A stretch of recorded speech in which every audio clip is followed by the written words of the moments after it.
Hey guys, it's Cooper Gretsch here from Kick It to Scoops. I am the sole admin of AFL information, trade rumours and results.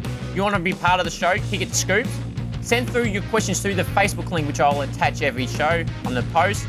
And if you want to email me at aflinfolive@gmail.com, send through your questions and you may feature on the show and be answered your question from yours truly, Cooper Gretsch, for free. Yes, for free. If you want to be on the show, as I said, send it through and I'll get back to you. Go Saints.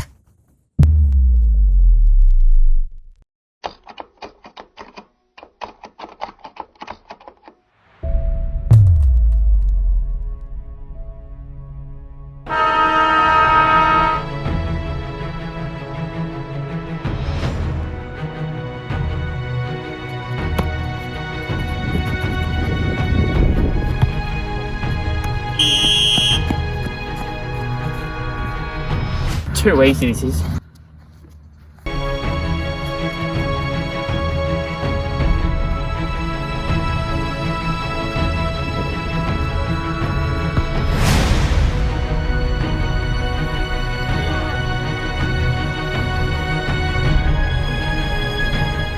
Kick It to Scoops.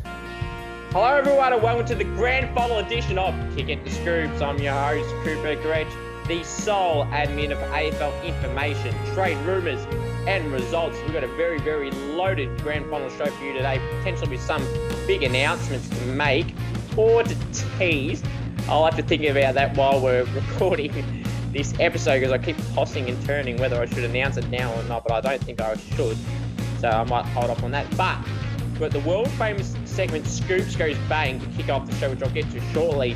And when I say it's going to be the biggest Scoops Goes Bang ever, now I'm going to tone down the language, but when I say it's going to be big, I'm going to talk about the rigged Brownlow medal votes. No, I'm not saying Ollie Wines did not deserve to win before people in the comments want to say, you're going to bag on Wines winning, saying Steele should have won. Steele, he should have been, it was a great this year. It should have been a contender. If he won, I would have been really happy for him. And he should have been a contender. I'm going to go through a few players, including Jack Steele, that had been robbed of a few votes, but I'll mention that shortly. Luke Dunstan, now the soon-to-be former Saint officially soon, his parting comments towards Coach Brett Ratten. I'm going to go through his comments and go through that because I certainly do not agree with Luke's comments. And, of course, the stupid protesters in Victoria in particular. I said I'm going to try and tone down the language, but we'll see how we go during that. So that's the Scoops Goes Bang. Then including that, on top of all that, I have the preview of the grand final, which will be interesting. There's people to hear my tips and Norm Smith medalist. Season in review of the North Melbourne Football Club and the Geelong Football Club. And fair to say, I'm going to tease you right now that I'm sure a few Geelong fans will not be happy with what I'm about to say. I'm going to go through some trade talk, and in more detail then I'll also go through the new appointment as of today. Michael Voss is officially the new Carlton coach and why I think it is the right move for Carlton. And the Scoops Cam, the debut of the Scoops Cam. You would have seen in the trailer I've posted throughout the week of some of the people in the show, and you're going to see that in full very, very soon. So you can look forward to the debut of the Scoops Cam and, of course, my final thoughts. And we're going to talk about the Scoops Medal Grand Final for the finals edition, the Grand Final, which I'll actually mention that now.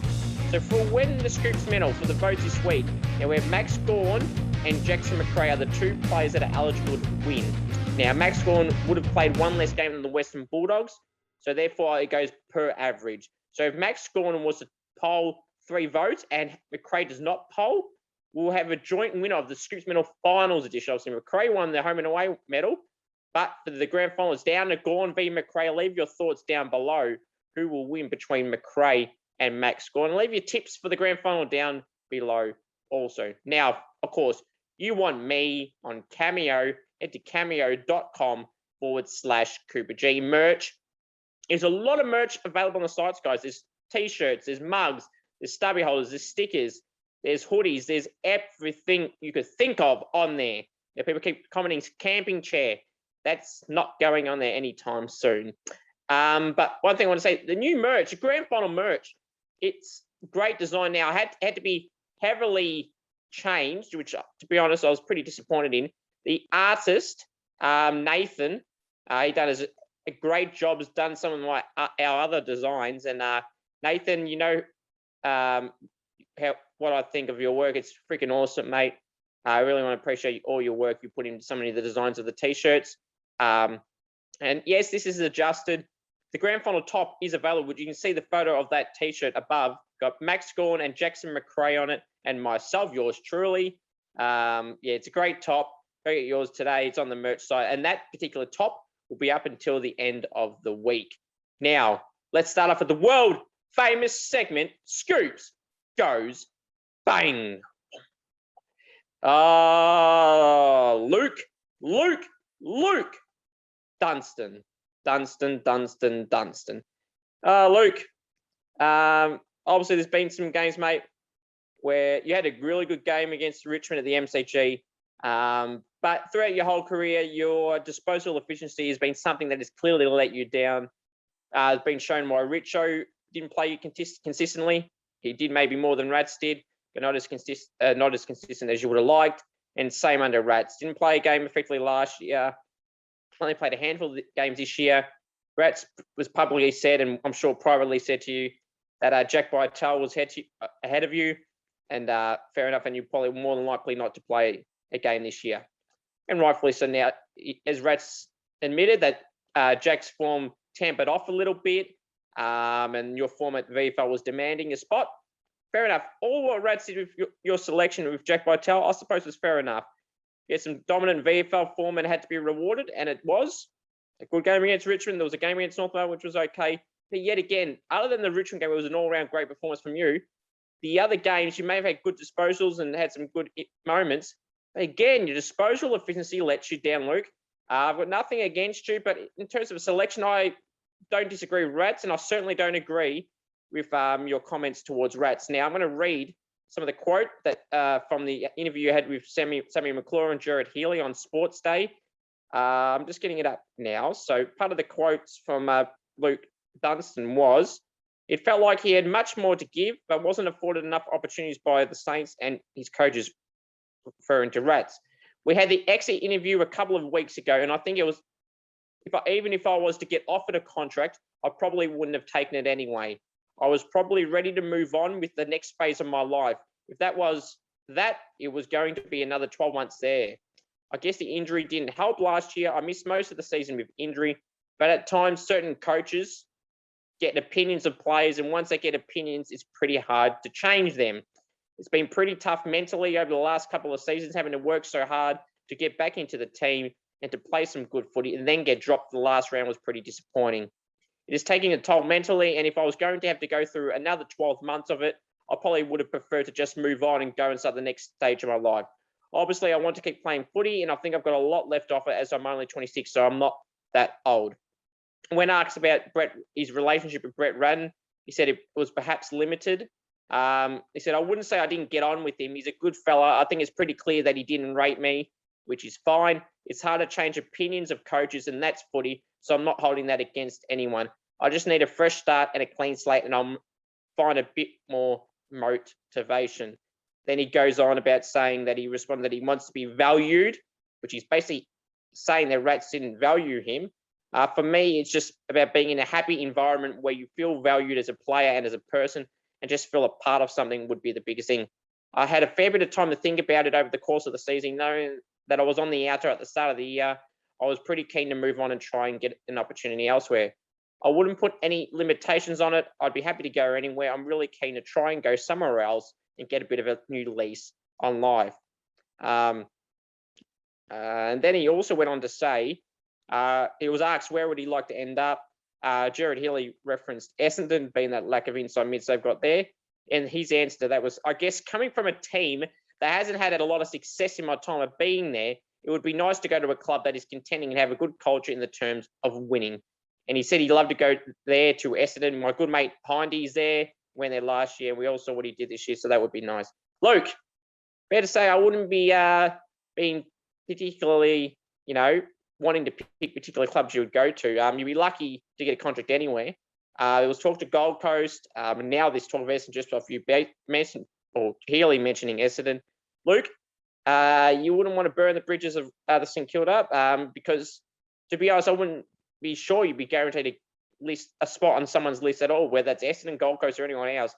So, basically, effectively burn your bridge with St Kilda, could potentially come back to bite you in the ass. So, look, I don't agree with your comments at all, Luke. I think very bitter.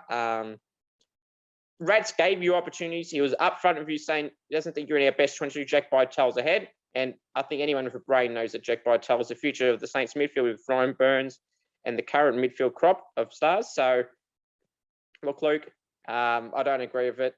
I've always thought that your kicking efficiency was to let you down, and I'm sure anyone with a brain would know, like clearly Rats has said, that you say he didn't value you. Well, you're given plenty of opportunity, Luke, especially under Richo. And look, you didn't deserve a spot on the list. And quite frankly, what Rats has said throughout the whole time is right. The way you've pretty much been salty a little bit, Luke, lift your game.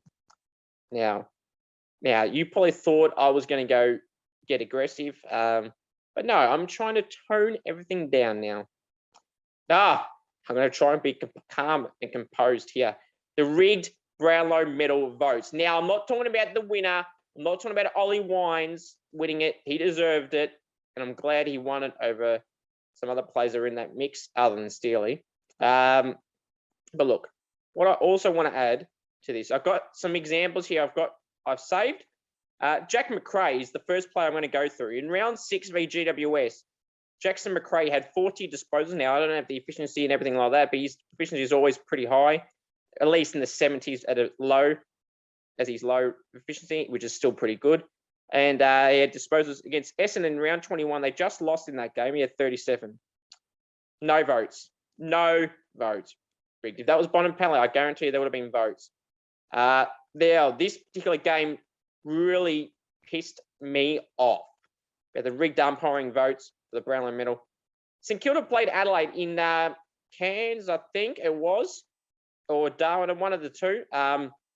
Mid-season, St Kilda lost by 6 points to Adelaide. Had a great start.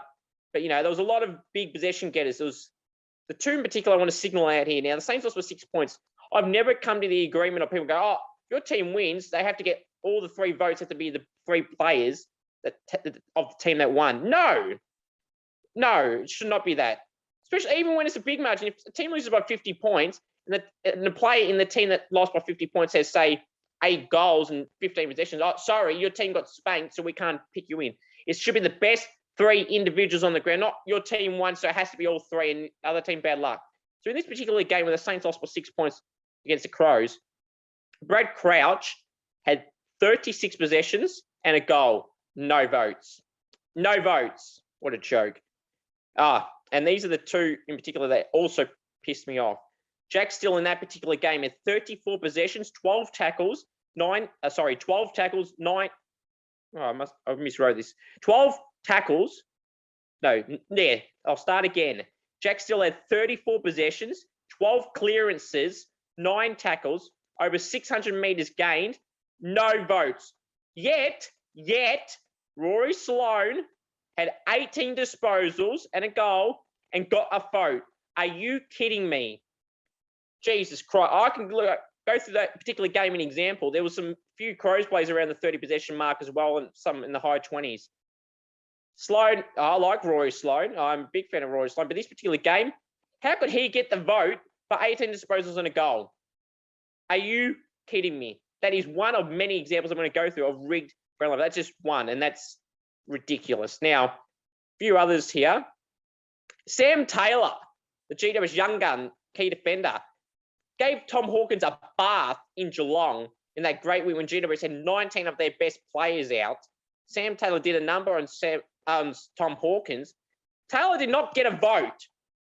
And I want to quote what Pete Ryan said after Julian De Stoop showed his outrage for Sammy Taylor not getting a vote, and rightfully so. Pete Ryan from the Age said this: needed to also kick 3 and have 6 clearances to be in the discussion. Absolutely, Pete. It's a midfielder's award is a joke. Sam Taylor was great. And that's one of many jokes I'm also going to go through. Now, this one grinds my gears a lot. Marcus Bontempelli, he got gifted votes for literally breathing. It was a joke. It was gifted votes for breathing, as I said, gifted threes for no fair reason at all. Sometimes, not all of them were. Some of them were owned or fair. Some were not. In fact, a lot of them were not.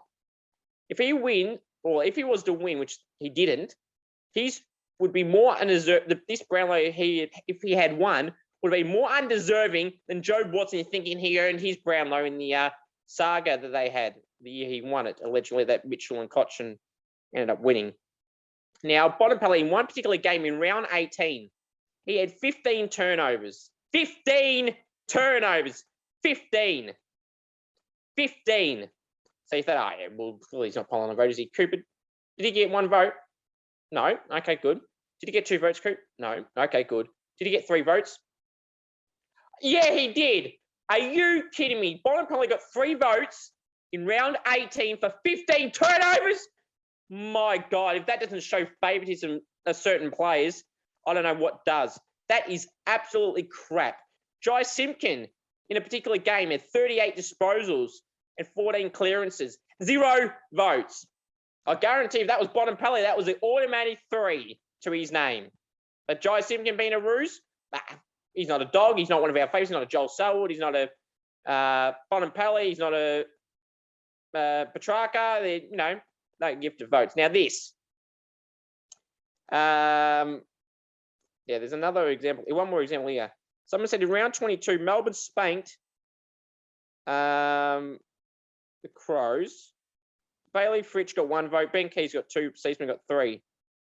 Someone says now here, my tip, Oliver was tip. Now, to be fair, those were the 3 that I had. But he says here, if Bulldogs were to win, Bond gets 3 votes. Gordon May and Lieber get shafted. Aaliyah, McRae, and Heaney get screwed of votes. Walsh and Mitchell's votes were ridiculous. That's what he says, this guy named David White from Twitter. I don't agree about Tom Mitchell. Sam Walsh had a pretty good year. He said Jared Lyons was unlucky to miss the All-Australian squad. Look, I don't agree with a lot of these Brownlow votes that happened. I think it was utterly ridiculous. They got their favourite plays. Jack Steele, there was multiple games where he did not get votes. We could have put at least another 6 more votes.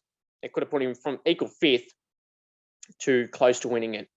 So the AFL seem to have their agenda, the umpires at least, to have the players they want in there, and I do not agree. Lift your game! Joke. Now, going away from footy for just a second, the last part of the Scoop Series bang, hope you enjoyed this so far, protest. Now, again, I'm going to try and contain my emotions and words I use here, because I'm trying to be better with my language being used. But I think here, it comes a time where, sorry, I just had to fix my screen there. Comes a time where Cooper just has to unload and go bang. If you are part of the protesters and I had known you, I don't want anything to do with you at all. It is absolutely pathetic. It's disgusting to see. It's vile. It's disgusting to see. A poor Channel 7 journo, Paul Dowsley, I think his name is, to have had pissed porn on him, to have had a bottle thrown on him in consecutive days from irresponsible cowards at a protest damaging CMFAU buildings, or whatever the initials are, breaking buildings, smashing police cars, pulling people out of cars that have done nothing wrong. They're just getting along their business, blocking the Westgate Bridge, doing protests on the bridge, doing protests anywhere, fighting cops, fighting people, tossing people out of cars. If you were part of people doing that, if you're part of people protesting, I don't want anything to do with you scumbags. Get out of this country. Get out of this country. It's sad to see the state of affairs at the moment. It's not Dan Andrews' fault. The people that are doing this, you have no part of. I was about to say something I shouldn't have said. You people, if you're blocking roads, you're part of the people blocking protests, pissing on journos, throwing bottles at journos, throwing anything, or doing vile, cruel stuff to people. You're an utter disgrace, and you're a waste of space. seriously, I cannot believe the scenes I've seen over the last week in particular or two. It's pathetic. If you're a part of it, you're a scumbag. The opposition people not doing anything to help stop it. Even on the shrine, for God's sake, I was about to swear then, for God's sake. Seriously, it is a joke. You people are a joke that are doing shit anywhere, doing disgusting acts. It is pissing me off. It's pissing a lot of people off. Think of the healthcare workers who are busting their asses off the last 18 plus months and counting to see scenes like this. I had seen one individual say they are a part of an ambulance. They were in an ambulance driving it or whatever they were doing, and they were blocked for an hour and a half on this Westgate Bridge incident. Luckily, the person that was being attended to in the ambulance did not pass away, because seriously, this is a joke. People have no respect for the ambos, for the health people, the police, the no one. It is an absolute disgrace. And if you are a part of these protests, I don't want to have anything to do with you. If you're on my page, get off. I do not want anything to do with you. If you are, again, I'll reiterate the same thing. If you're a part of this, you're a disgrace. Get vaccinated. 99% at least can get vaccinated. Some people have medical reasons why they can't. Fair enough. Get vaccinated. You morons want a normal life? Wow, but doing the shit you are doing, you are not going to get out of it anytime soon. So for God's sake, get vaccinated and lift your game.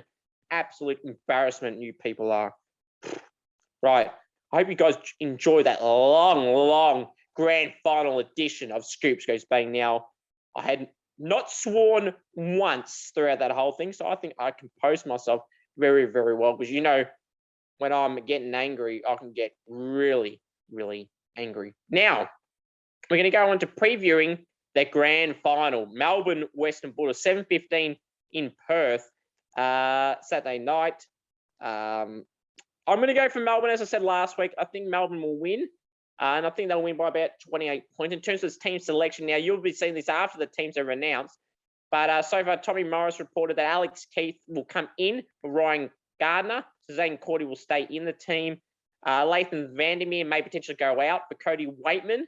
Now, as I'm seeing this, I haven't got the full teams released, so I assume that one of Lathan Vandermeer or Lathan Vandermeer or Jason Johannesson will be out for Cody Waitman for Melbourne. I don't see Joel Smith coming back in for Hibberd. I think Hibberd will stay in, but we'll know while I'm recording this. But yeah, my tip, Melbourne by 28 points. Norm Smith, I'm going to go one of Clayton Oliver, Max Gawn, or Ben Brown. But we were saying, Cooper, you can only pick one. Oh, I'm going to go Ben Brown. I just think Alex Keith will be on a Tom McDonald type. He may be on Ben Brown. Who knows? He might be on Luke Jackson. We'll have to wait and see what tactics Bulldogs or Beveridge and the coaching stuff are going to do. But I think Ben Brown will win the Norm Smith medal. But if I'm going to go for a smoky, I'm not going to go for these predicted Gawns, Olivers, Petrarcas. I'm going to go Ed Langdon as the smoky, because I obviously think Melbourne will win. So Ed Langdon will be my smoky for the Norm Smith medal. And I'm going to go for Ben Brown to win the Norm Smith medal. And as I said, Melbourne by 28 points. Leave your tips and Norm Smith tips down below who do you think is going to win the grand final and by how much. Season review. It's time for the season review of North Melbourne and Geelong. But before I do that,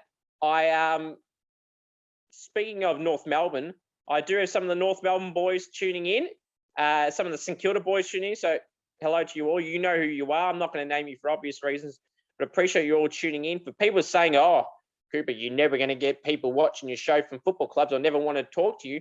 Well, joke's on you, because I've been talking to plenty throughout the year, and hopefully, here's the tease, you may see some the next month or two. I have, been talking to some players, been talking to some ex-players, been talking to some media people, mixture of people in all platforms, ex, current, retired, media, and I'm hoping after this week's episode, within the next month or two, in at least a few weeks, I could have some players, media, ex-people, ex-players on the show. Not necessarily within the next 2 weeks, but after the next 2 weeks, I expect to have some form of guest on, hopefully all going well. And some of those people may be tuning in right now. So appreciate you all down at the Saints, at North Melbourne, the Gold Coast, and the Power and the Crows.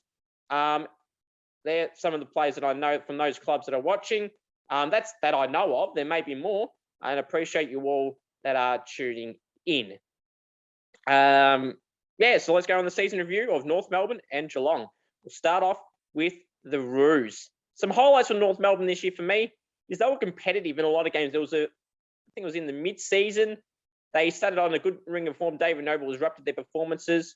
They were competitive, as I said, in a lot of the games, especially in the back half of the season. They had a great second half of the year, as I just said.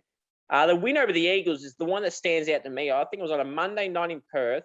Backs against the wall, was in heavy conditions. Cam Zurhaar, off the top of my head, who I haven't been a big fan of, but he had some big moments this year, and particularly in that part where the North Melbourne were good, he was good. That win against West Coast just was part of the great form that the Roos showed, and hopefully they'll have a good. I expect them to improve more next year, so we'll wait and see on the Roos. The lowlights, though, was the start of the season, particularly that Good Friday game against the Bulldogs at Marvel, where Josh Brucey, kicked 10. And that was a dire day for the Roos. Some of their trade tags, though, I feel the North and draft tags that the Roos need to target. Not particularly in particular names, but key forwards. Well, Callum Coleman-Jones has nominated the Roos, set to be a 4 or 5 year deal, so that's good for Callum Coleman-Jones from Richmond. So they can. I still think they need another key forward. Even they got Coleman-Jones and Larkey. Zurhaar is not a key forward, so they need someone else in that spot, and a key defender with Robbie Tarrant exiting, going to the Tigers, which we'll get to the trade free agency talk soon. They need some key forward and defenders. If Jones can fill that, they'll probably need another one, and then they need a key defender to replace Robbie Tarrant. They've still got Josh Walker, Ben Mackay, but they probably and Aiden Core. But again, Aiden Core and Josh Walker aren't really big monster key defenders, so they'll need another one potentially there. And a small forward, Curtis Taylor, I think it could be good for them, but they need some other players in that area to target.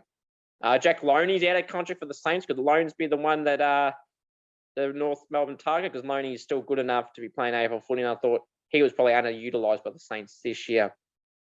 Some players who disappointed at the Roos and impressed and disappointed.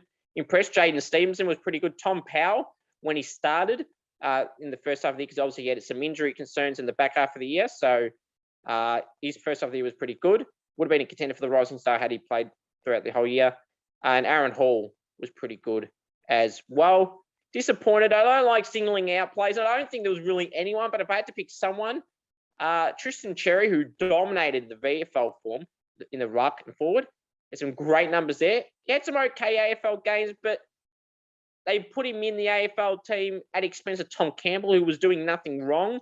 But they put Cherry in because he was younger and a bit more mobile to play forward over Campbell. And I thought that Noble, that's probably part of what I think he got wrong, but not majorly got wrong or anything. If I was the one, if I had to think of something, it was probably playing Cherry over Campbell when Campbell's form warranted a spot, but they've decided to go younger with Cherry one. He wasn't the only example, but he was the one I could think of at the top of my head. So that's one. The overall grading for the Roos. Now people go, oh, Cooper, how could you give a side that didn't play finals an A or a B or C, but you give a team that played finals an F or close to playing finals? Expectations, Richmond, while they were an F. So North Melbourne's grade is a C. I thought they were pretty solid. The first half, they could have got a B plus or B minus had they had started the year off well. Because again, the expectations weren't that high. Geelong, the season review for Geelong Football Club. Obviously, the highlights for them was making the finals. And this hurts me to say this, the come from behind win over the Saints at Marvel, not in Geelong. That was heavily umpire favoured. But the game at Marvel, the Saints had a good lead. I think it was the Saints could have had a 4-goal lead heading into 3 goals around the moment with 3 goals, but had some missed opportunities there. And Geelong went bang, bang, bang to end that third quarter, I think it was. And they started the last quarter, they got a few goals up and then unfortunately got on with it. So that was a good win for them in the end. Some lowlights. Geelong fans, I'm going to be brutal right here to you right now. Lowlights, failing in finals yet again. Now people are going to say, oh, Cooper, at least they make finals. It's all well and good to make finals, but continuously failing in finals. You see the record they got when after the bye, Chris Scott fails to accept there's a problem really. And a lot of Geelong fans is going, why Chris Scott shouldn't be coach. I wouldn't go that far. But they're failing in finals yet again. They said they might win a final, and they cannot progress to the prelim after the prelim. Now, yes, people say, "Oh, Cooper, they made a grand final last year," which they also lost, by the way. So the big games, they fell out. A good lead against Richmond in that granny last year, and then they coughed it up. And again, in the prelim, they got absolutely just destroyed by the D's. Get it? Destroyed. And they were gone. Destroyed. Yes, Maxi. Thank you, Maxi, for doing us all a favour too. Some trade takers, Geelong. I didn't write Ruckman here because they missed out on Todd Goldstein. They had Goldie, it'll be great. People say Reece Stanley's not a great. I got nothing wrong with Reece. I think Reece could actually be utilised more as a forward, but he's playing as a ruckman because they've got no other ruckman. Darcy Fort is a backup ruckman. You got no one else, so you're stuck with Reece and Darcy Fort. Reece is a solid player. I don't mind him. I enjoyed his time at the St Kilda. Disappointed to see him go. But yeah, really need some ruck depth, and they're probably not going to get anyone a big name this year, so they'll be having Reece and Darcy Fort next year. Key defenders they need with Tom Stewart's. Although, yes, he had an Australian year again, back-to-back, I think. But he's not a key defender. He's a medium-sized defender. They need the Lockie Henderson type. Lockie Henderson's no guarantee to play next year, and even if he stays, they probably need someone else. They missed out on Robbie Tarrant. They're not to get Daniel Talia, so they'll have to try and get someone else. They're going to lose Nathan Krug to the Pies or Saints, so, yeah, they're going to miss some plays in that area. Speedy plays they need. You've got too many old players, got too many slow players. That midfield's slow. We've got Selwood in there, he's slow. Guthrie's not quick. Duncan's not the quickest. Dangerfield, yeah, he's getting on as well. So they need speed players. They've got the Narkle, who surprisingly re-signed for a year. I was shocked. And I want to tell you people right now, why did he sign to Geelong when he could have got off for 2 years? What I will say is this, that a few clubs lost interest in him for certain reasons.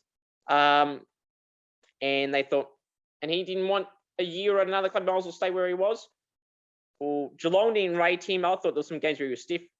But fair to say, he'd be gone at the end of next year if there's offers from other clubs that are higher than Geelong's. That's what I'll say.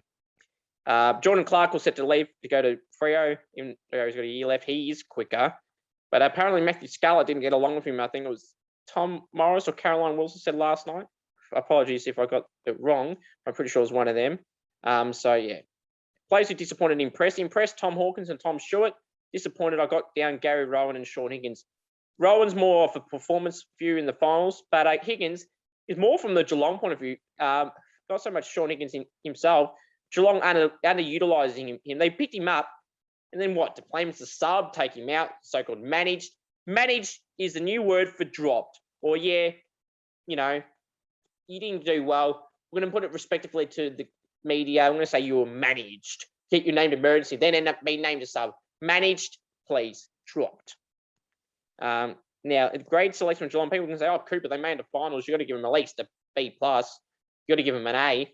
Nope, it's a B. A B. Leave your thoughts down. Roos fans, Cats fans, leave your thoughts, or any fans of any club, what are your thoughts on my grading? In North Melbourne, I'll reiterate, it was a C, and Geelong was a B. Now. Michael Voss has been officially announced today as a new Carlton coach. I think it's the right move. I don't get the talk of people going, oh, how could you get a reject coach? Well, some coaches deserve a second chance, and Vossi was one, and I think he'll do a good job at Carlton. Obviously, the way they treated David Teague was crap. Carlton, how Collingwood treated Bucks was crap. But now they'll want to move on. In the end, they've done pretty well to get Voss, but of course, the way that's been handled at David Teague was terrible.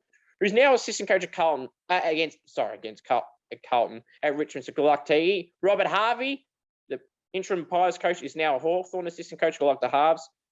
Yeah, but look, Ross is the new coach of the Carlton Football Club. So Blues fans, be excited. Be excited. Hopefully, he'll be providing that side to better things for them. Now, before we get to the trade talk too, I want to mention something. should I do it now? No, I'm not. We'll get into the trade talk. Now, a lot of names to go through, a lot of requests. Jordan Dawson is officially nominated the Crows after meeting both clubs, meeting the Crows the second time with Mark Schutter, his favourite player, his idol, and he's delivered to stay at the Crow, wants to go to the Crows from the Swans. So that'll happen. Chera, people saying that Carlton's the favourite, and us, they probably are the favourite. But I think the longer this is dragging out, I'm thinking he's waiting for Adam Chera. This is waiting for Melbourne season to be over. I think it's Carlton and Melbourne, but I think I'm starting to think it's going to be Melbourne. How Melbourne get it done, how the hell they get it done, I don't know. They got no early picks that will satisfy Freo. Even if they had Luke Jackson involved, they would still need to have a first rounder in. And even if they did a future first, it's probably going to be a teens pick, the 18, around the 15 mark again. So they're going to get creative. The Dockers might have to get a third club involved. I think Melbourne could be the favourites, to be honest. I'm changing my mind. Carlton, again, you can say with Carlton, he's waiting to see who the coach is. It's really lineable with this one. I'm starting to lean towards Melbourne more a little bit, but Carlton obviously a bit easy to get the job done with pick 6 and something else involved. And one thing I want to mention about Chera, the Saints tried to get Luke Parker, missed out on him, unfortunately. Saints, Rats, Gallagher, James Gallagher, the list manager, Gags, any of the Saints guys listening, tell the club should be going for Adam Chera. They tried to get Luke Parker, didn't happen, unfortunately. Matt Crouch didn't happen. Why not go for Chera? He's younger, he's good. To put him in the midfield with Crouch, Steele, Jones, Jack Billings, Jay Gresham when he's back from injury. Any other player that comes through there, that'd be a great addition. Adam Chera would be great to have Chera, Steele, Crouch, Jones. Imagine that in the mixture of them and Billings and Hill and the like in through that midfield. What a great mix that would be. But unfortunately, it doesn't seem like that's going to happen. But it looks like Carlton or Melbourne, 50-50 real line ball. But if I had to pick, I'm going to lean towards Melbourne, to be honest. Speaking of the Saints, Seb Ross will stay on a 2-year deal, potentially a trigger of the third. Robbie Tarrant obviously is going to Richmond through France for 2 years, as Damien Hardwick confirmed on 360. George Hewitt is going to Carlton, rumoured a 4-year deal from John Rolfe. Be interesting there, Carlton fans. Don't mind George Hewitt, but 4 years. Cullen Coleman-Jones going to North on a 4 or 5-year deal. Again, the length of these deals is so long. I don't know why. And Marby Old-Child going to the Gold Coast from the Tigers. Also, 2 key young forwards going from Richmond to North and Gold Coast. Marby Old-Child's going to Gold Coast on a 4-year deal. Again, the length is unbelievable. I've got Jack Loney down. Now, I did say earlier that he wasn't going to be recorded with Luke. Well, the Jack Loney one hasn't happened yet, so maybe I think they've had a change of heart. Maybe they're waiting to the end of the trade, but I hope they keep Loney on. Gags, Rats, again. To the Saints guys listening, tell Rats to keep Loney on. Hopefully he does. He's a good small forward. You got Butler. You got Higgins, and you got Dean Kent as well, who's again in similar boat to Loan, so you have to wait probably to the end of the trade period. Keep them both. They're both handy. Keep them in. But it's looking 50-50 at the moment with Loney. Hopefully he stays. Daniel Talia also got let go from the Crows. I don't know why. They got Jordan Butts, Tommy Duday. They're going to get Jordan Dawson in. They lost Kelly to Essendon.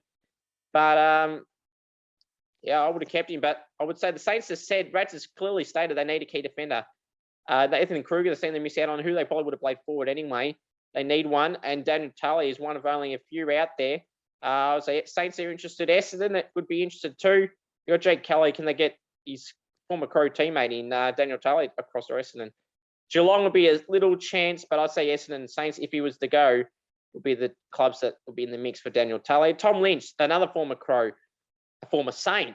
Could he end back up at the Saints? I don't think so. Tom Lynch, I don't know why the Crows wanted to let him go. His backup, he was amazing. He had some high possession games. I'm pretty sure he had a 32 possession game. Tommy Lynch definitely had some late 20 possession games. It's a medium-sized forward, playing in the midfield part as well. I think Tom Lynch deserves a chance. Haven't got any read on who at the moment, but he deserves another chance for sure. Mason Cox, again, Saints wanting a forward ruck. If they're going to miss out on Kruger, it seems like. Peter Laddams is another one. The Saints will, I can exclusively reveal that I've posted this already, so it's not a new exclusive, but it exclusively revealed that the Saints are into Peter Laddams. They want Peter Laddams. Got a year left to go in his contract at Port Adelaide. Port Adelaide said that they're open to hear offers for Peter Laddams, so the Saints hopefully can get it done. Peter Laddams to help. Obviously, Paddy Ryder will only play on next year. You got Rowan Marshall, Paul Hunter's in question at the moment if he stays. Peter Adams was coming, they may push Paul Hunter out, but we'll have to wait and see.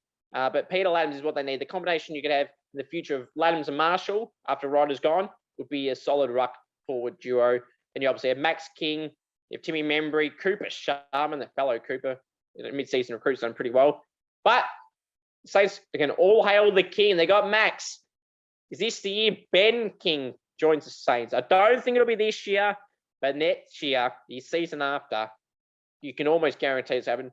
Now, it's pretty simple. He's respecting his contract at the Gold Coast. He'll stay till his contract's done, then leave and join Max at the Saints. The King twins at the Saints would be great, so that'll be in 2023.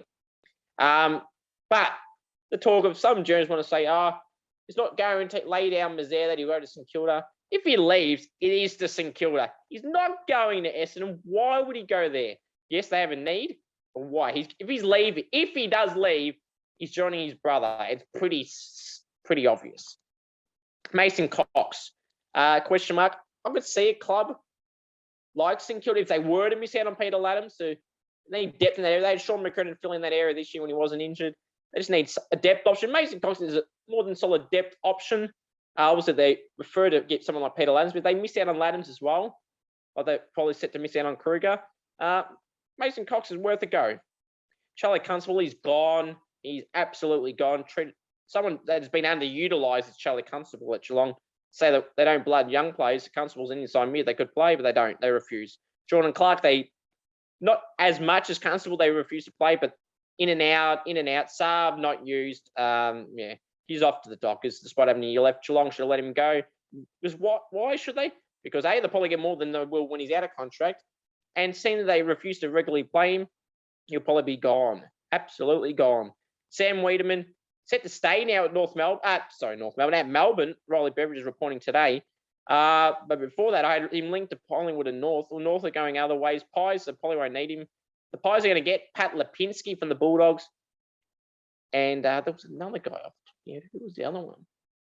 Nathan Kruger. So, again, the Wiedemann talk may go and die, and he's set to stay now at Melbourne, which is not seen a few months ago. Trent Dumont is an interesting one. The Roos not offering him a contract. He's from SA. Port apparently got some interest. I didn't get why the Roos are lowballing Trent Dumont. I think he's a pretty handy player. Had some injury concerns this year. Pretty solid player in the midfield. North seem to be going another direction. It seems like he'll have to wait. If there's interest, I'm sure North are happy to let him go. I'm pretty sure he was in their leadership group, or is in their leadership group. If he's not, he was. So I think he'll be in the limbo towards the end of the trade period. I think if Adelaide or Port come knocking, North will say, no worries, off you go. If they don't, they'll keep him probably on a 1-year deal, which is hard to believe. I think he's worth at least 2, maybe even 3. Boyd Woodcock from the Power has to wait towards the end of the trade period. Hopefully, I think Port should keep him because Robbie Gray will retire after next year more than likely, so they need a small forward, and Boyd Woodcock provides that. Mitch Wallace is absolutely gone. Who I don't know yet, but he's absolutely gone. He's not a favourite. Beveridge is clearly not a fan of Mitch Wallace, the vice captain of the football club. Pat Lipinski and Mitch going to the Pies. Jared Brandy, he's leaving. West Coast like with Laddams, not to the Laddams degree. They're happy to keep him still. They told him he can explore, but Brander, which I said, no, not offering him a contract. It was a top draft pick a few years ago. But he'll have to wait and see. Former first draft pick. And then Sam Petruski-Seaton, obviously nominating the Eagles. Have fun playing the waffle, mate. It's not, people are going, whoa, we're getting offensive. I'm saying facts. My way of speaking is I want to be brutal and honest. I don't want to sugarcoat nothing. I want to be serious. I don't want to kiss ass to people. I don't want to go over the top on people. But people want to say, oh, you get personal. What's Sam Petruski-Seaton done? These are nothing. I've got nothing against him personally. I'm just saying the facts. He wants to pick West Coast. Now, Fremantle got lucky, not nominating them. West Coast, he'll go, he'll do well there. He'll get a game there. How? You got Gaff, you got Shuey, you got Yo, you got Redden, you got Tim Kelly, Dom Shee. There's plenty more. Xavier O'Neill's a young player. They seem to play a bit. So how are they going to play out of them? Then if you can say, Cooper, you can play forward. We got Darling, Kennedy, Allen, Ryan. They'll probably play Willie Rioli there next year. We've got Petrocelli. I don't see a spot for him. So that's why I said have fun in the waffle. Have fun in the waffle. He was playing VFL this year. So at Carlton, So what's the difference in West Coast? Not much. Hope you guys enjoy that trade talk. Now, it is time for the debut of the Scoops. Cam, we have Niall, we have Ben, we have Lachlan, we have Dylan. Enjoy their interviews or chats with me right now. Leave your thoughts down below, guys, what your thoughts are of the debut of Scoops. Cam. Here with Ben. Oh, who do you both go for? I'm a Port man. I'm a Crows fan, mate. Port Adelaide and Crow. Okay, well, Ben, obviously you've been the Port fan. You've been really disappointed previous night against Bulldogs. Yeah, it's pretty distraught. Niall's been giving me plenty of crap about it, but it's been a hard time. We'll get through it though. Yeah, no, I wouldn't be giving him too much crap considering you go for Adelaide. Yeah, 15th, mate. 15th. Mate, you know what? Third. Rebuilding, mate. You know, look out, 2022, we'll be up there, mate. Probably around 10th, but we'll get there. We're improving. Got some very good young players, Tommy Day and some other good players in the back. You'll be going all right. Probably the best trio of young players, Zach Butters, Dersma and Rosie in that draft. Okay.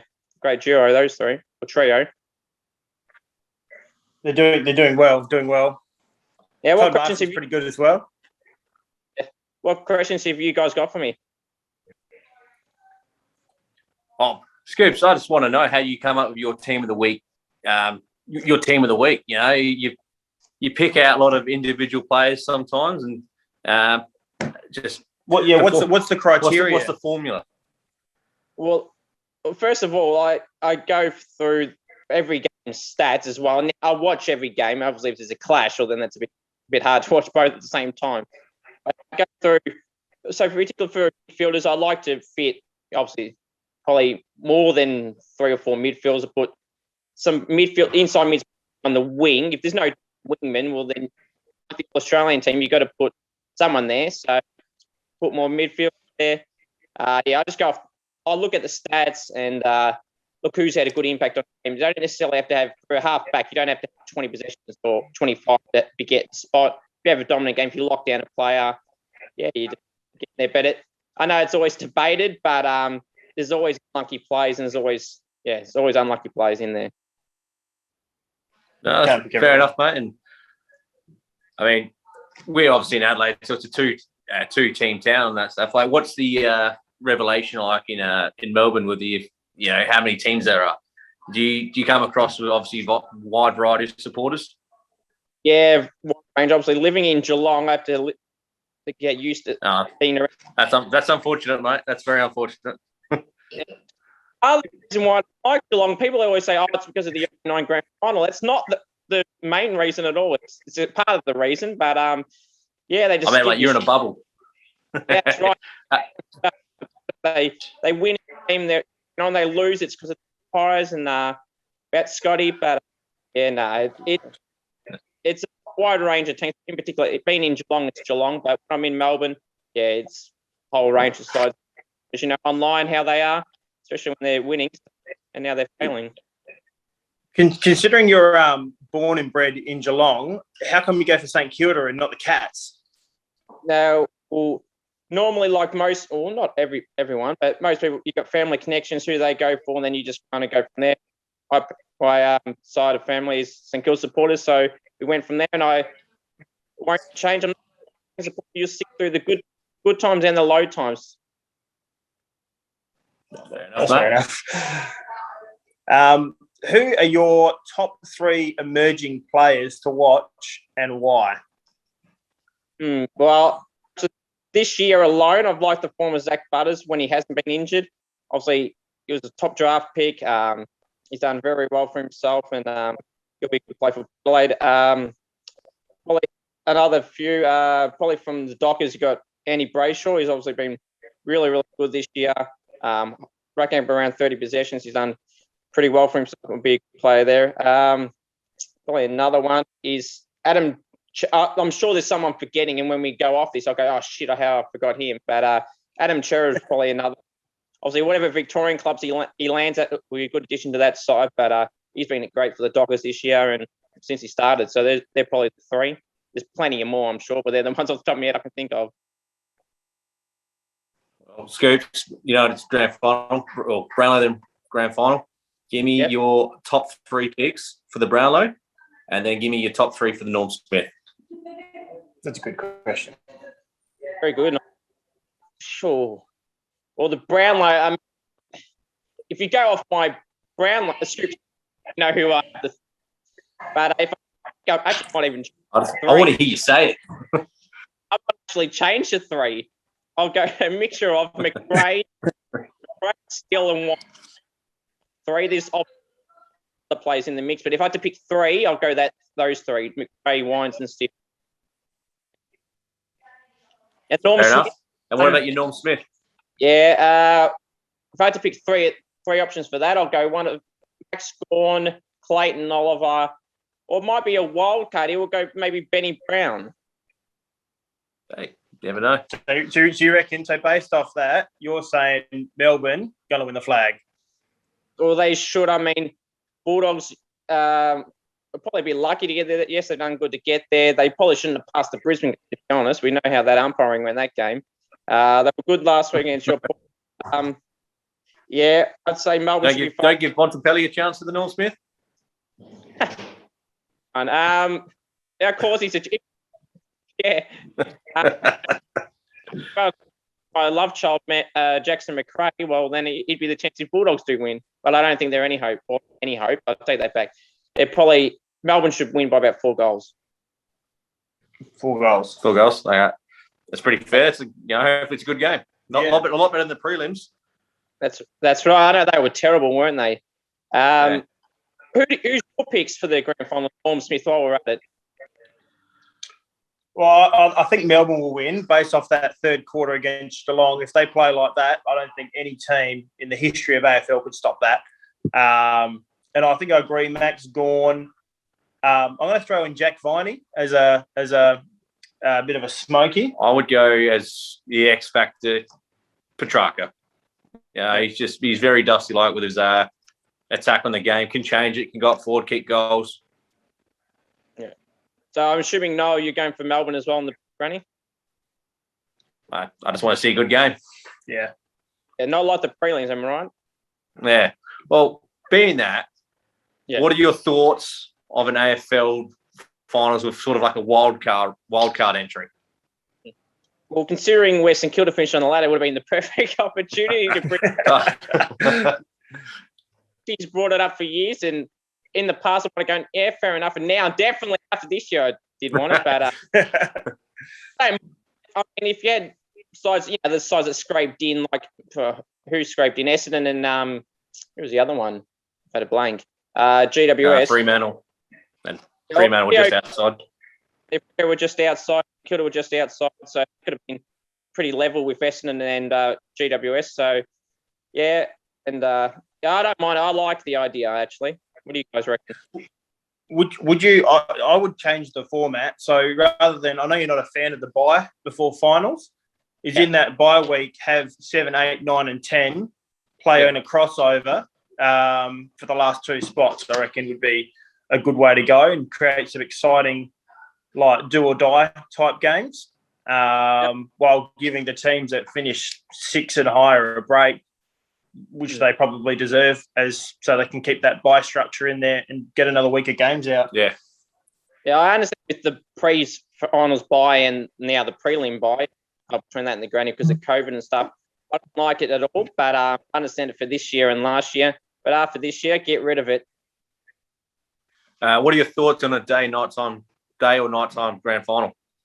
Yeah, I don't mind. Either's fine. I mean, if it's in the day, look, if it's the night, it's a night, I don't care. I'm fine with it. If it's in the day, I'm not too fussed either way. If I had to pick, I actually don't mind my final, but yeah, either. Fine. Yeah. Any questions, you guys? I've got one more question. Go ahead. We all know you're not a huge fan of Bontempelli. If he played for St Kilda, would that change your perspective of him? Do you think you'd be more of a fan? Or would he be a bench player?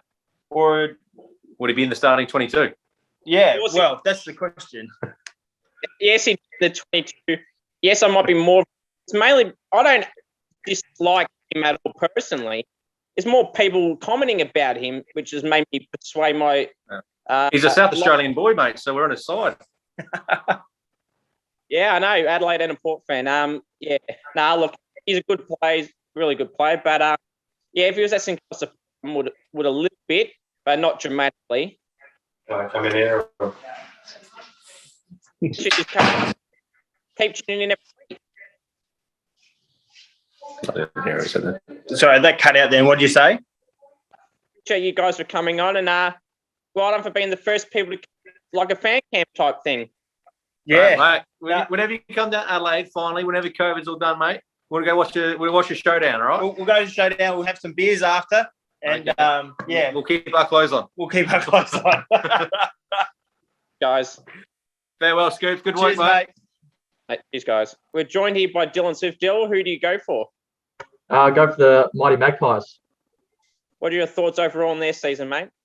It's a bit disappointing to say the least. You know, we traded away our draft pick, which ended up being a high one, so we don't get that. So we got to, we overestimated and back to the drawing board. Hopefully Nick Dacos can provide some hope next season. Obviously, Brennan Bolton and Justin Lepich recently coming in as coaches. Don't mind their moves? Yeah, I enjoy that a lot. Brendan Bolton's come from the cutting cloth of Alistair Clarkson, so he's got some good pedigree there and some previous head coach experience. And obviously, Justin Lepich has been around the block quite a few times and seems quite like an intelligent guy. So pretty keen to see those guys at work. Happy with the new appointment of the coach, Craig McRae? Yeah, he seemed. I don't know a lot about him.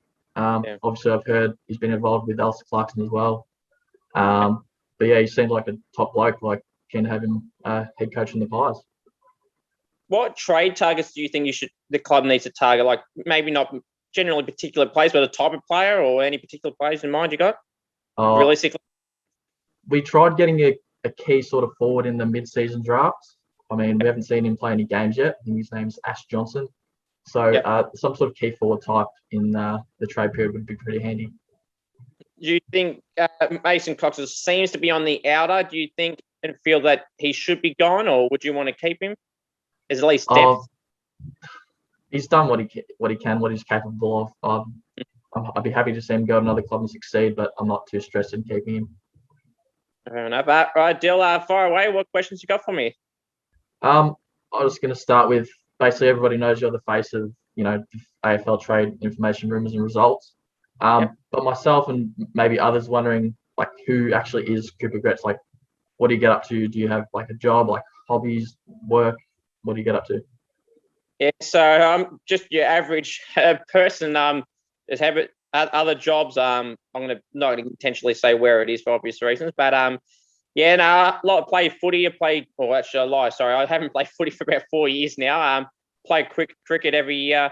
I love sport. I love doing sports radio. I do local radio here in Geelong for 8-9 years now. Which is good. I do that every once a week, and I've been doing that ever since. And I love to do media stuff. And started this page 8 or 9 years ago as well, almost identically at the same time as I started the radio. So I've always loved sports. We've done a lot of stats, or follow every game, every team, all the state leagues as well, which some people may not know. I follow that, which might know a bit more about the lower level guys that don't get a regular game. I love it, mate. It's something to keep a good page. You need to be active and not just post about particular teams. Now, people want to say, post about St Kilda a lot. Well, if that's the only team you get news about, let's got to post it. Yeah, so all your sources basically from St Kilda, is that why you usually post more of their stuff? Yeah, so in terms of like the word, I know people like to say exclusives. If you've got insider information from certain clubs and if St Kilda's the information you're getting, well, clearly you're going to post it. And if you're not getting gossip about other club, like inside gossip about other clubs, so you can't post it, can you? So, I mean, I get a lot of Kilda stuff. I get the odd few from other clubs, but not as consistent as what I do with St Kilda. But, it is what I get is what I post, and any obvious news that everyone finds out straight away, I post that as well, no matter how minor it is. Yeah. And what specific things bring you joy from actually being the host of the page? Good question. Some more stuff that I like is when people tune in. It shows that people care. I mean, all the people on Facebook got 43,000. Yes, if I hadn't blocked so many people, it'd be a lot more. But some people get banned for a reason and don't get unbanned. you get banned for a reason, so there's no chance you get unblocked. But yeah, I love it, mate. I appreciate when everyone tunes in every episode, which you're on now. Some other people will be on in future weeks, so they'll be honoured for that, being the first group of people to be on. Yeah, just trying to expand it more often. We've got obviously the merch as well, which a lot of people know about, and some have got, which is great. Even we don't have to buy things to make me happy. It does make me happy, but just tuning in every week, being loyal supporters, even whether that's leaving a comment on a post or asking questions on Q&A posts that I do on YouTube or through Facebook. That a collective of things makes me happy. You don't have to just buy stuff to make me happy. It does help, but don't expect that all the time. Yeah. So you said that you've blocked some people along the way. So obviously you've got some people try undermine your page. What's your thought process, or what do you do when you receive negative feedback? Yeah. So I'll make some examples up. So if someone just threatens me straight away, they're gone no matter what. I don't care who they are. They're gone. As you would expect, if someone threatens someone, whether that's death threats or whatever, there's no chance to stay on. I mean, you can have a difference of opinion is fine, but if someone wants to go, oh, you suck, difference of opinion is fine. Like if you say, I don't agree with your opinion, that's stuff like that's fine. Clearly, you could have your own opinion. If I was to make an example up and say, I think Melbourne will win the premiership because whatever reason, oh no, they won't win because this guy and all that. But once you get personal and intentionally be smart asses, then you just get better. Or if someone that continuously tries to egg me on, like I might give him a few chances without, like if I said to someone, whatever they were doing, I said, stop doing that or you'll be banned. If they just keep repeating it or continuously like to bash me on a certain post or particular post, we get banned. But yeah, generally it's normally when you threaten someone or when you get abusive or something like that. Yeah, fair enough. And I took notice of your Brownlow leaderboard where you had Jack McRae 39 and Tom Mitchell 38. Yeah. And from memory, the largest amount of votes to get in a single season was Dunstan in 2017 with 36. So I was wondering, what sort of is your thought process, or when you analyse votes, like how do you go through that? Yes, good question. When I look, it's funny when I do the weekly leaderboard. What everyone doesn't see is I do a club by club leaderboard in full as well. And when I look at some of the votes, it's a vast difference from the top two vote getters in each team. But I mean, get a lot of the ball, it does help. And for people that like to say that Tom Mitchell and Jack McRae in particular have been my top two, they're not as effective at disposals. Well, particularly in the last half of the year, they were very dominant and useful with their disposals. I thought they were great throughout the whole year, but in particular, a lot of commentary was saying that, oh no, Tom Mitchell's having some very impactful games, high possessions. I mean, you get over 30 and you got high efficiency. So it's not just the numbers of how many possessions you get. I go off. So the main stats I look at is just disposal efficiency, score involvements, and meters gained, clearances, tackles, stuff like that for a midfielder. For, say, a defender, it's really hard to get a vote. Now, I suppose, I don't know if you remember a particular game where Sam Taylor gave Tom Hawkins a bath in the home and away season. We had 15 intercept marks or something like that, or spoils, and a combination of spoils and that. If you lock down the key forward, they'll get a vote. But yeah, I look at the stats, but mainly, yes, it's the midfielders award, clearly. But yeah, I suppose when I look at it, I've probably given them too much votes and they probably won't get anywhere near that. But they could still poll in the top 5 or so, be around that mark. But again, it's everyone's opinions, and no one ever gets it perfect. No one that predicts get the exact amount of votes for the top 5 or top 3 even. So, but yeah, I think they'll be in the mix. I don't necessarily. Yeah, technically, I think that McRae wins. I'm not saying he won't win, but obviously there's Wines and Steele and Oliver and a few others in that mix as well. But that's how I got the vote. Yeah, fair enough. Do you ever think your personal biases creep in? Like not only St Kilda, but I've seen a couple of things where you say, Geelong helped by the umpires and stuff like that. Do your personal biases ever creep in to your content, or are they sometimes put in to try and gain attention? So, like I said to the very, very first interview publicly I had with Tommy Morris, I said, he asked me the similar question, you got a bit of bias in St Kilda? I said, don't we all?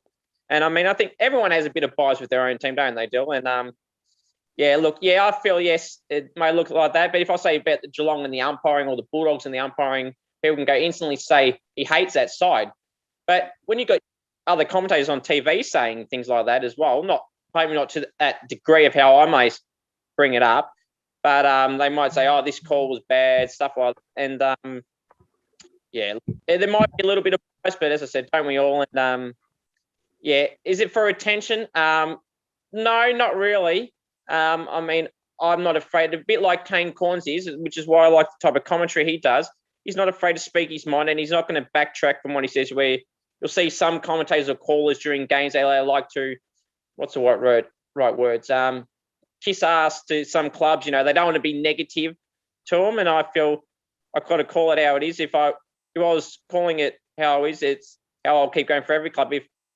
If St Kilda got favoured, I will say that. But if you go look at the free kicks count, they were second bottom to Richmond. So, and Bulldogs and Geelong were at the top two. And I think Geelong and Western Bulls were plus 80 more frees against. So, and again, it's not always the numbers to deal. It's about the how it impacts. Like that final Geelong GWS, there was a incident where GWS were making that comeback in the last quarter, and I think it was Zach Sproul and Lockie Henderson in the contest. They were 14 points down early in the last, and Zach Sproul didn't get the free because Geelong were losing the momentum, and the umpiring wanted to make sure they won. So I'll call it out when I see it, which I did that night in particular as well. Yeah. I don't know, maybe it's a bit of a fun one. You've got one play to kick for your life, 40 metres out directly in front. And you have to choose from Dangerfield, Jack Billings and Bontempelli. Who are you taking and why? It's definitely not going to be Dangerfield because his goal kicking is terrible. Now, this is going to start the debate now about the pick between Bontempelli and JB Billings. They're both decent kicks. Bontempelli's got a bigger kick on him. So I'll go Bontempelli for that reason alone. It may surprise people, Dill, but yes. But yeah, it surprises me. Yeah, Billings is a good kick. Bontempelli's a bigger kick. Not by much, but you're a bit more height in him, a bit more power in his kick. So I'll go him. But in saying that, Bontempelli's goal kicking isn't the greatest either. And Billings isn't the greatest kicker goal either. So, I mean, all three. Dangerfield's not even close to them two in terms of goal kicking. But yeah, Bontempelli and Billings, they're both okay, but they're not great, as in goal kicking efficiency. Yeah. The big Bontempelli for that reason alone that he can kick a bit further. Yeah, fair enough. Maybe my last one. So, what's your favourite moment in Saints history, and why is it Jack Rewald getting smothered by Heath Shaw? Jack Rewald. Oh, no, I've stuffed that one up. Nick Rewald. I had a feeling once you brought the Magpies hat on, beanie on, Dill, I thought something was going to come about that. No, that's not my favourite moment. A moment like that will haunt you for a while until you win another premiership, whenever that is. Yes, I didn't like the moment. But while we're at it, in that drawn grand final, had there been extra time, it might have had a different outcome that year, to be honest. No chance. But Dill, I appreciate you coming on, mate, and thanks. Thanks, Coops. Have a good one. You too, mate. All right, here with Lachlan. Lockie, who do you go for? I'll go for Essendon, mate. So what was your thoughts on the Bombers this year? Yeah, look, they really did impress me, to be honest. I didn't have much hope for them this year, but they turned it around, didn't get the result in finals, but, you know, it's promising to see the club going in a good direction. Yeah. Who was the find for you this season for the Bombers? Would it be Nick Hind or someone else in particular? Say Nick Hind, yeah. Big surprise from him, to be honest. Nice turnaround we got from him, but yeah. Any questions you got from me, Lockie, far away? Yeah, I've got a few. I don't know if we have a fit them, but... That's say how many you can. Where do you see yourself in 5 years in journalism, and how do you handle the fame your accounts brought you?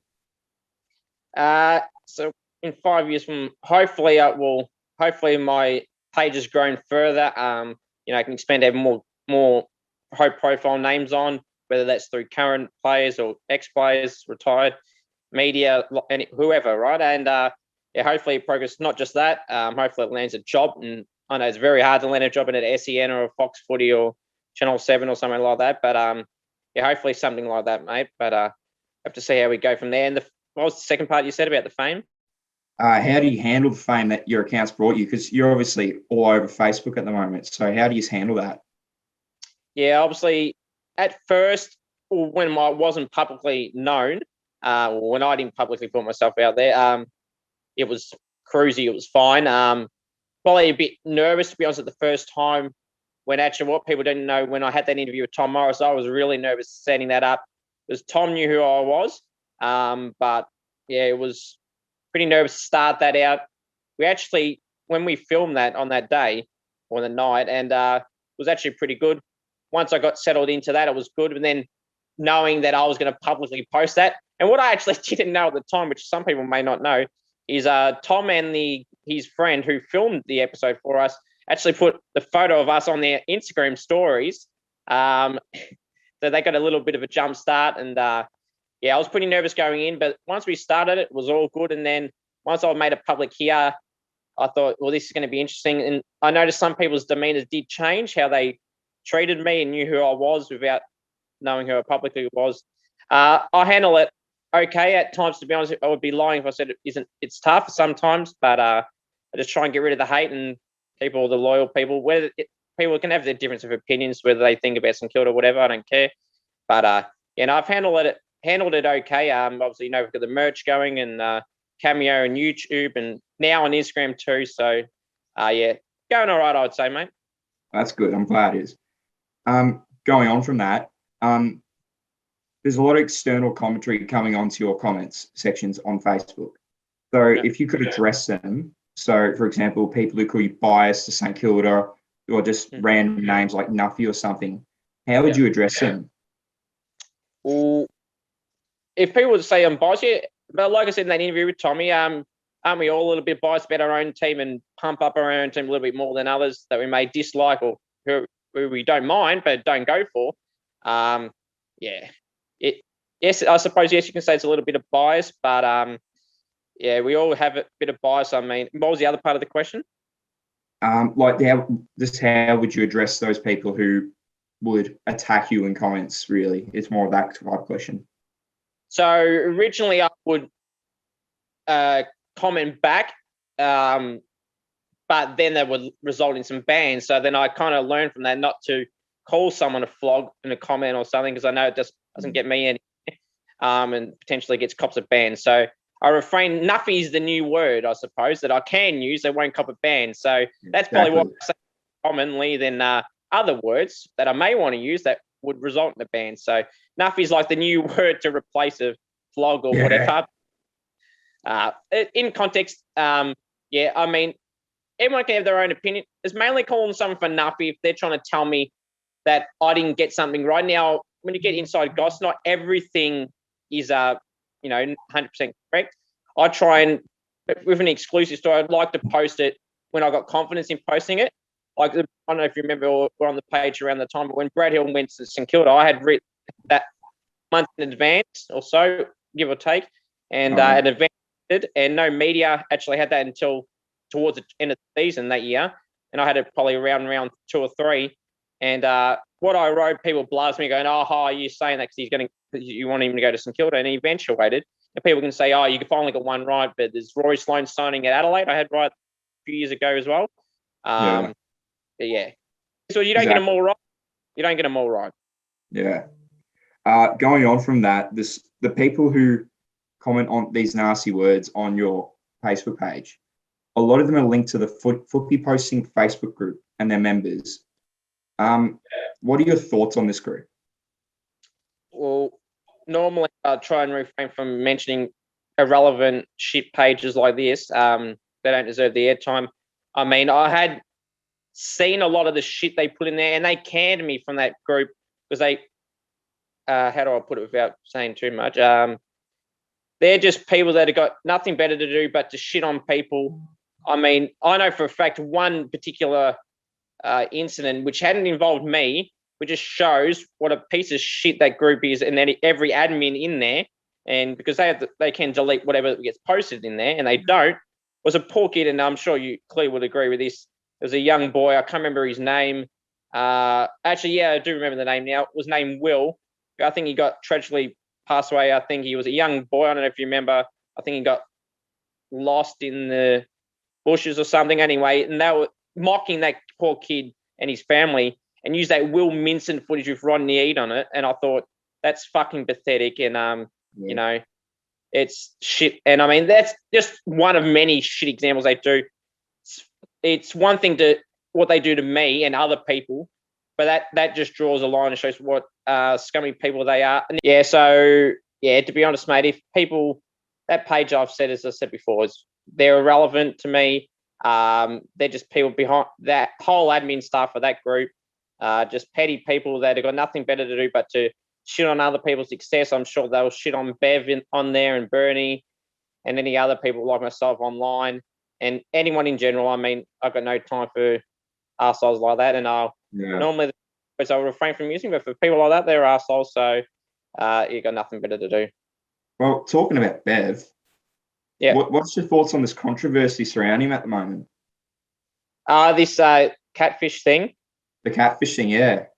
Yeah, I mean, how do I go about being careful what I say? Yeah, it's a very touchy subject. I don't know. I know what you're talking about. I don't know any other details other than what anyone else does.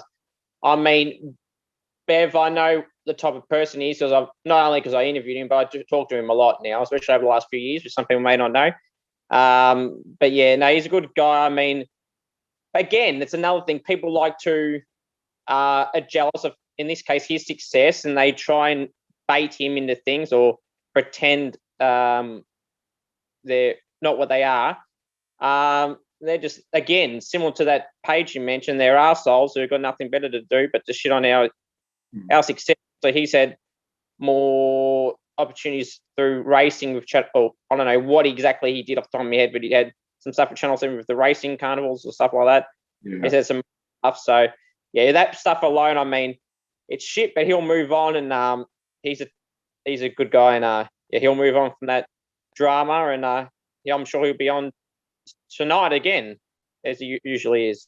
Yeah. Moving on from this, who do you think's going to win the Brownlow? Oh, if you go off my scoops, man, it'd be McRae. But yeah, look, now someone did ask me before about this. Now people go, "Oh, McRae with that many votes." No, he probably won't get that many votes. No one will probably get anywhere near that. But yeah, I think McRae, Steele, Wines, Oliver, they'd probably be the four. I know I have Tom Mitchell in there as well. I don't think they'll rate him. I did. But probably some of the names, I think it was Steele, Wines, Oliver. Troy Camillo, I know he's ineligible. He'll be up there, and he should be up there. Personally, I feel, I don't know what you think, Lockie, but if your team hasn't succeeded this year, shouldn't stop you from getting votes, because like I feel that individually each game, it should be the best. I know they don't go by this, but I feel they should be going the best three individuals. So for example, I do agree with that, yeah. If Troy Camillo had, I don't know, I'm making this up clearly, if he had 60 possessions, kicked 5, but Gold Coast lost by over 100, you can't go, "Oh, sorry, you may have been great, but your team sucks, so you can't get a vote." I don't like that. I know that he may be a bit over the top, but like, there's been particular games where the players have had 40 possessions, kicked a couple of goals, team's gotten spanked, and they don't get a vote because the team got spanked. But I don't know. So I think, going back to your original question about the Brownlow, one of McRae, Oliver, Wines, or Steele, probably, to be honest. Yeah, fair enough. Should we end it off on that? Yeah, we can end it with that. It's fine. Again, thanks. Perfect. No, it's all good. Thanks for having me on.